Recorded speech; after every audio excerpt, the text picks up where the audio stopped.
Yo, balik lagi sama gue di channel Bermatin. Dan ya, pada kesempatan kali ini gue akan mengupdate lagi seputaran Bitcoin. Kemarin juga sudah saya update untuk Bitcoinnya, teman-teman. Dan ya, seperti biasa untuk hari ini akan update lagi untuk Bitcoinnya. Kemudian juga ditambah dengan outlook ataupun quick update area-area Ethereum. Ya, jadi sebelum dimulai saya juga mau mengucapkan untuk selamat berakhir pekan ya. Jadi lebih santai dulu, lebih santuy dulu lah ya. Udah masuk hari Sabtu, besok Minggu gitu kan ya. Oke. Jadi ini untuk USD Dominance dulu secara time frame 4 jam ya. Jadi memang ini masih area yang kemarin juga sudah saya mention ke teman-teman sekalian. Di box warna kuning ini adalah area krusial untuk si USDT Dominance yang menjadi potentially next support, dan sekarang ini lagi di testing ya. Jadi setelah dia mengalami penurunan, kita bisa lihat ya, setelah dia kepentok dari area resistannya yang di sebelah sini, ini terakhir kali kena ataupun bisa rejection, kita bisa lihat cukup keras di situ ya. Kemudian dia testing lagi di sini, kena reject cukup keras lagi. Kemudian dia melanjutkan penurunannya. Bahkan di box area warna merah ini pun udah jebol juga atau lanjut melosor ke bawah ya, teman-teman. Dan ya, ini untuk tarikan Fibo dari kakek Fibo ya, dari kakek Fibonacci. Ini kan dari swing high ke swing low-nya dia yang terakhir gitu ya. Ketika dia sideways kemudian mantul lanjut turun ya, di sini kita mendapati beberapa golden ratio, and yes, jadi kemarin itu dia cuma nge-spike sampai di kisaran retracement 0,5-nya nih, atau di sekitaran 6,25%, kita bisa lihat di sini. Dan berbarengan ketika dia nge-spike ke atas, Bitcoinnya itu drop gitu ya. Kemudian waktu dia rejection dari sini, wah, Bitcoinnya lanjut mantul, kemudian sideways lagi, sama seperti dia dari rejection di sini, kemudian lanjut sideways lagi sampai posisi saat ini. Jadi memang untuk target kenaikannya masih di beberapa area sini ya, di kisaran 6,2, 6,25 dan 6,31%. Itu menjadi beberapa area yang benar-benar perlu diperhatikan sama teman-teman sekalian ya untuk USDT Dominance. Jadi memang masih adanya kemungkinan atau possible dia istilahnya mantul dulu nih gitu, teman-teman ya, ke beberapa area golden ratio ini. Plus juga di retracement 0,6 ini yang paling atas, di situ adanya confluence of support atau resistance ya. Sebelumnya support, ini di flip menjadi resistance dari pergerakan USDT dominance sebelumnya. Kita bisa lihat di sebelumnya ini menjadi support ya, kemudian ini support, kemudian terakhir kali ini juga menjadi support, and then di flip menjadi resistance ya, teman-teman nih. Jadi sooner or later juga nanti akan dihampiri dengan EMA 34 dan 55 garis warna merah dan biru ini. Ini di sekitar 6,31 sampai let's say sekitaran 6,4% lah, sekitar area situ nih. Akan sedikit saya extend ke atas ya sampai 6,4%. Nah, di sekitar range area sini yang berpotensi atau berpeluang divisit oleh si USDT Dominance sebelum dia make decision apakah benar-benar melanjutkan penurunannya kembali gitu ya. Jadi cukup berhati-hati buat teman-teman sekalian. Kalau misalkan let's say dia mengalami pemantulan, berarti untuk Bitcoin itu akan kembali koreksi gitu ya. Mengingat sekarang ini kan USDT Dominance ini sedang testing di area supportnya, dan Bitcoin itu belum mampu nih yang ngebreak area 24.000-nya. Jadi ya, ini benar-benar yang artinya pada USDT Dominance sedang testing di area krusialnya, supportnya. Kemudian untuk si Bitcoinnya juga sedang testing di strong resistance-nya. Jadi memang adanya kemungkinan setelah dia mengalami penurunan yang signifikan seperti ini, masih ada chance untuk mengalami pemantulan. Nah, hal seperti ini yang benar-benar perlu diwaspadai sama teman-teman sekalian ya. Jadi ini bisa diperhatikan untuk beberapa next area pemantulan dari si USDT Dominance. Next target kalau area ini mampu di break pun ya, ke box warna merah atasnya ini akan saya ganti dulu dengan box warna hijau. Ini di sekitaran 6,58 sampai 6,65%. Jadi palingan itu dulu aja beberapa area krusial untuk si USDT Dominance. Tapi kalau misalkan dari area sini malah dia lanjut losor ya, melanjutkan pelemahan, itu di sekitaran box warna hijau bawah ini, itu di sekitar 5,54 sampai 5,67%. Jadi kalau misalkan let's say dia malah melanjutkan penurunannya ya, untuk Bitcoin malah mampu break area $24.000 gitu. Kurang lebih seperti itulah gambarannya dengan area-areanya. Nah, ini next target untuk si Bitcoin secara daily time frame. Nah, jadi closingnya tadi ini sebenarnya kurang bagus ya. Kita bisa melihat dari pergerakan sebelumnya, sudah saya infokan juga di box warna hijau ini secara daily time frame, dia belum benar-benar mampu terakhir kali testing kemudian drop.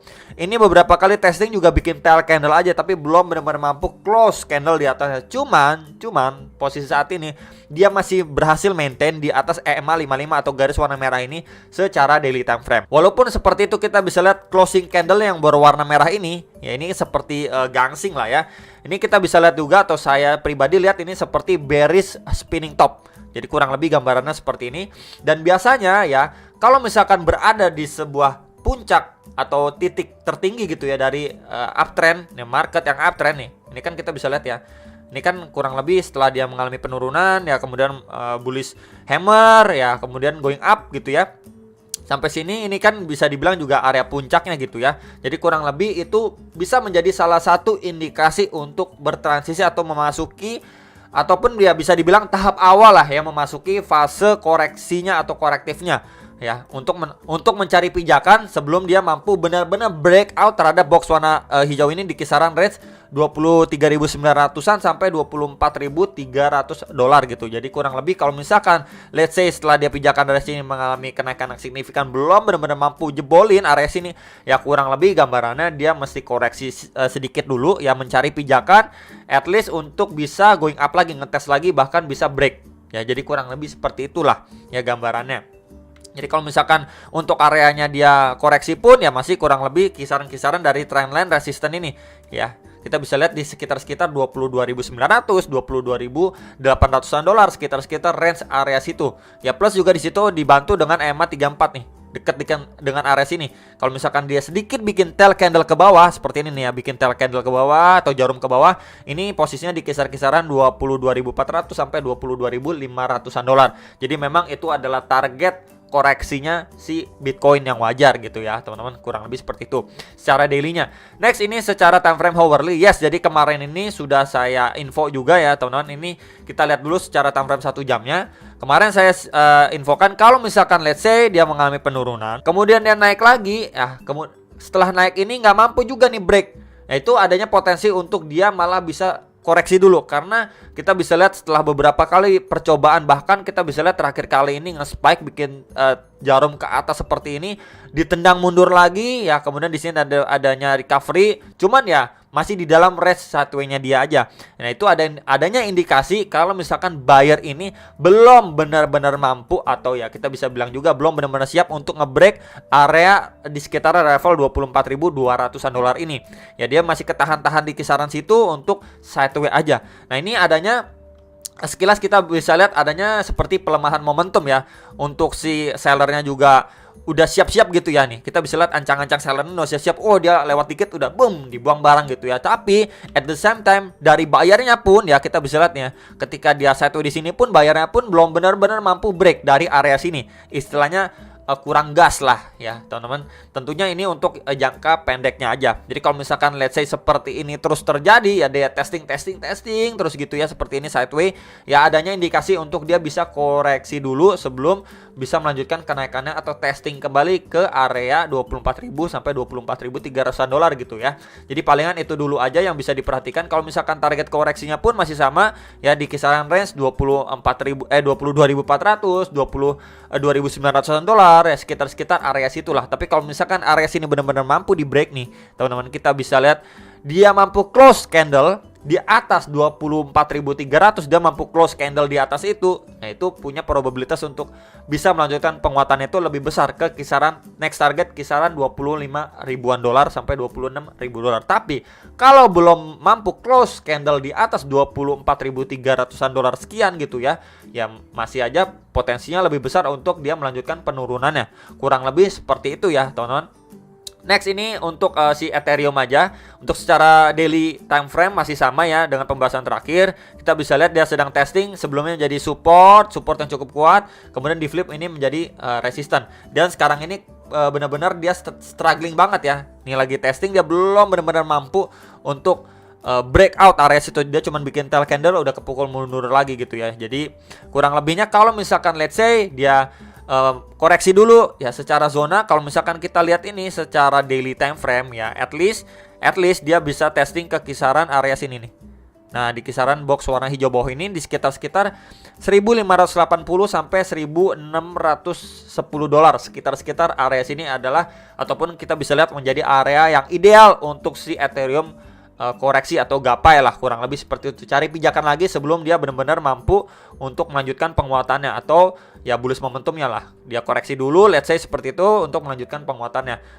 Dengan syarat kalau misalkan candlenya itu ya secara bertahap lah ya, atau turunnya pelan. Nah, kalau misalkan kita gunakan bantuan dari kakek Fibo pun, dari swing low-nya dia ke swing high-nya dia yang terakhir, maka kita mendapati beberapa golden ratio, and yes, di sini box warna hijau yang tadi sudah saya sampaikan itu precisely di sekitaran golden ratio antara retracement 0,3 dan 0,5-nya. Itu di sekitaran range 1.570 sampai 1.620 dolar. Jadi memang ini adanya confluence of support ya teman-teman pada pergerakan si Ethereum secara daily time frame, area-areanya plus juga bantuan dari kakek Fibo. Jadi ini adalah area yang ideal untuk si Ethereum visit dulu ya, ataupun ya tarik napas dulu ya, atau cari pijakan baru dulu sebelum bisa melanjutkan penguatannya ke next target resistance.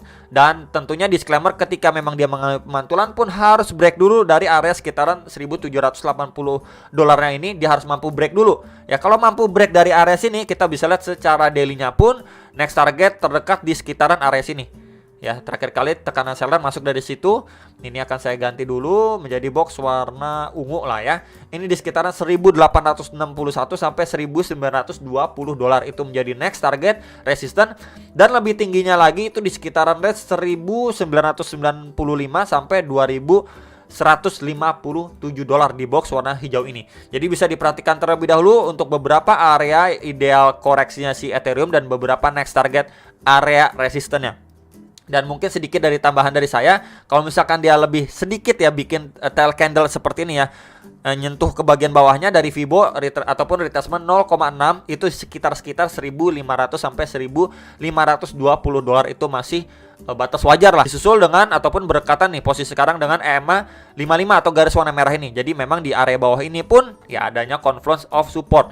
Kita bisa lihat dari sini Fibo pun ya dengan EMA 55 plus dari beberapa tail candle yang kebikin dari situ adanya reaksi dari buyer.